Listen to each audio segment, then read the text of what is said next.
What up, squad? Busy world.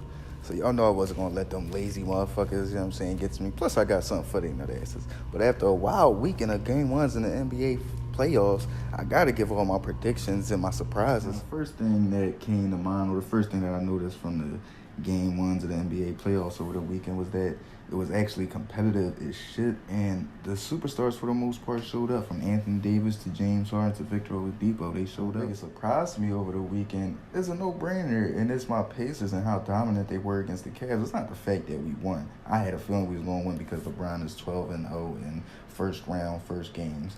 But I just had a feeling we was going to win, but just not like that. That shit was an 18-point throttling. You feel what I'm saying? The Cavs didn't lead not 1 second of that game. A LeBron James-led team.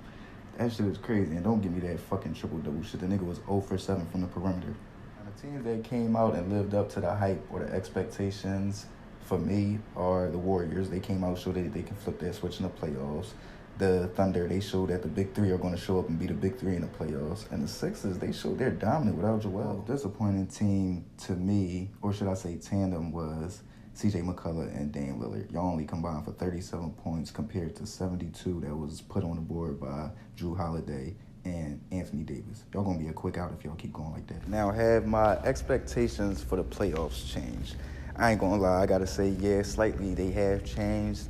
But I didn't give y'all my predictions for the playoffs, so I'm going to just give y'all my predictions and tell y'all if it's been revised since the beginning of the playoffs. Now, I started off thinking that the Warriors was either going to sweep or give the Spurs a gentleman's sweep. The first game just confirmed that it's going to be a sweep. They're going to try to get as much time to reevaluate Steph as possible. I say 6 for the Rockets, a tough 6, but I wouldn't be surprised if it ends in 5. I got the Thunder in 5, a gentleman's sweep, just because the big three are going to be just too much for them. You feel what I'm saying? Just too much.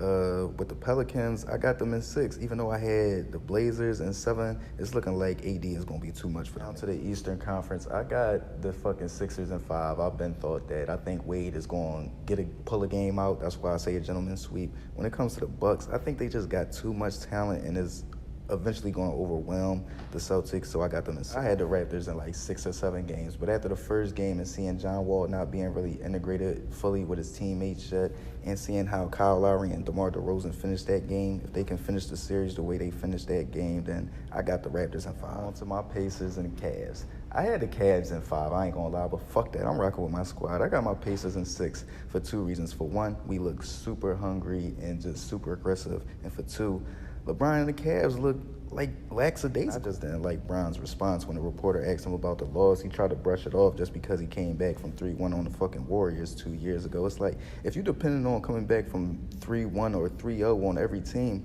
bro, you're not going to win too many series. But now for y'all, what was y'all reaction from the weekend of game ones in the NBA playoffs? What was the one thing that stood out to y'all? What was the one thing that met expectations? What was the biggest surprise? What was the biggest disappointment? You feel what I'm saying? Talk to me.